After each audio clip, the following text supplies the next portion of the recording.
এই গরমে যদি কিছু ঠান্ডা ঠান্ডা নরম লোভনীয় মিষ্টি খেতে মন চায় তাহলে এই ডিজার্ট রেসিপিটি একবার হলেও ট্রাই করতে পারেন।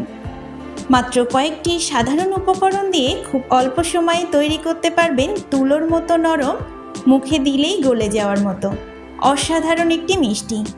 এই রেসিপিটি এতটাই সুস্বাদু আর ক্রিমি, একবার খেলে ছোট থেকে বড় সবাই মুগ্ধ হয়ে যাবে। আমি চেষ্টা করেছি রেসিপিটি একদম সহজভাবে দেখাতে। গ্যারান্টি দিয়ে বলতে পারি একবার বানালে বারবার বানাতে ইচ্ছা করবে। সবাইকে স্বাগত জানিয়ে শুরু করছি আজকের রেসিপি।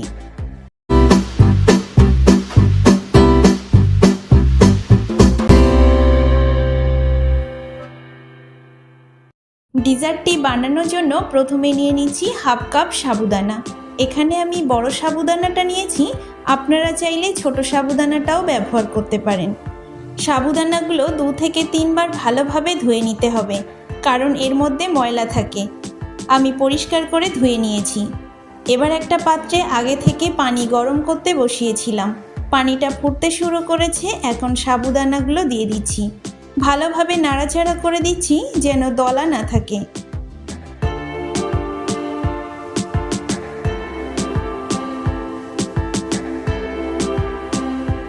এবার দিয়ে দিচ্ছি ফুড কালার। আমি এখানে অরেঞ্জ ফুড কালারটা ব্যবহার করেছি, আপনারা চাইলে যে কোনো ফুড কালার ব্যবহার করতে পারেন।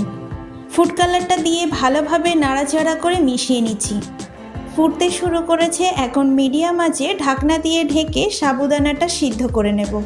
সাবুদানাগুলো যখন কাঁচের মতো স্বচ্ছ হয়ে যাবে তখন বুঝবেন সাবুদানা পুরোপুরি সিদ্ধ হয়ে গেছে। এবার একটা স্ট্রেনারে সাবুদানাগুলো ঢেলে নিচ্ছি।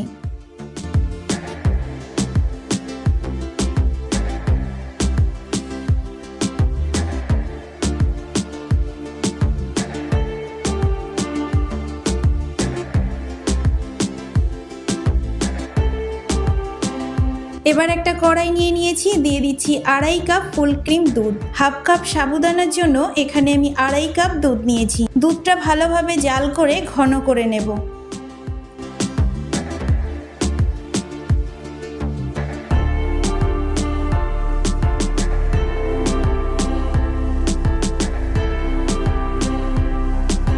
এবার একটা বাটিতে দিয়ে দিচ্ছি 1 টেবিল চামচ আগার আগার পাউডার আর 2 টেবিল চামচ পানি দিয়ে ভালোভাবে মিশিয়ে নিচ্ছি যাতে কোনো দলা না থাকে।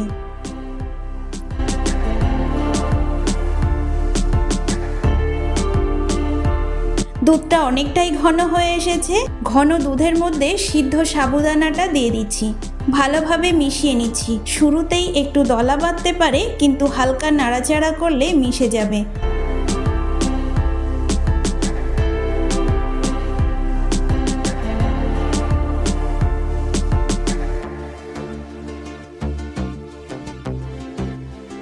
এরপর দিয়ে দিচ্ছি agar agar powder. Agar agar পাউডারটা দিয়ে ভালোভাবে দুধের সঙ্গে মিশিয়ে নিচ্ছি।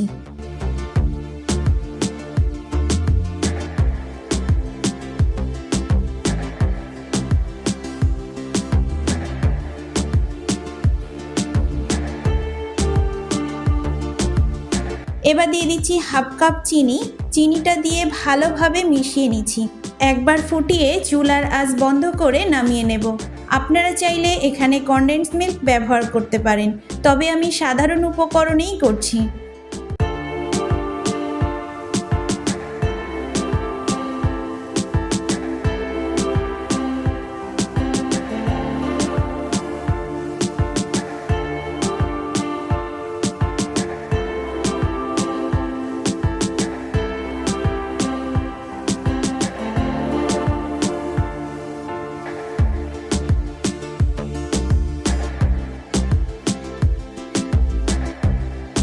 এবার যে বাটিতে আমি পুডিংটা সেট করব সেই বাটিতে সামান্য ঘি ব্রাশ করে নিচ্ছি যাতে পুডিংটা সহজেই উঠে আসে।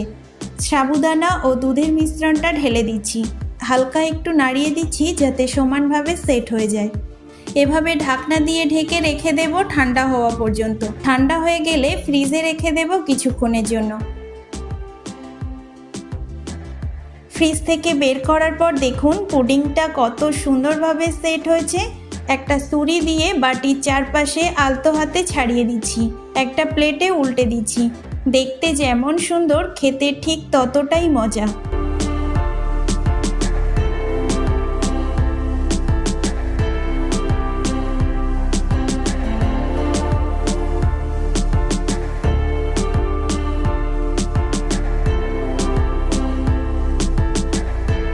মাত্র কয়েকটি সাধারণ উপকরণ দিয়ে খুব অল্প সময়ে তৈরি করতে পারবেন তুলোর মতো নরম অসাধারণ একটি মিষ্টি। এই রেসিপিটি এতটাই সুস্বাদু আর ক্রিমি, একবার খেলে ছোট থেকে বড় সবাই মুগ্ধ হয়ে যাবে। আমি চেষ্টা করেছি রেসিপিটি একদম সহজভাবে দেখাতে। ঠান্ডা ঠান্ডা নরম তুলতুলে এই ডিজার্ট রেসিপিটি আপনাদের কাছে কেমন লাগলো কমেন্টে জানাতে ভুলবেন না। আজকের মতো এখানেই শেষ করছি। দেখা হচ্ছে পরবর্তী কোনো রেসিপিতে।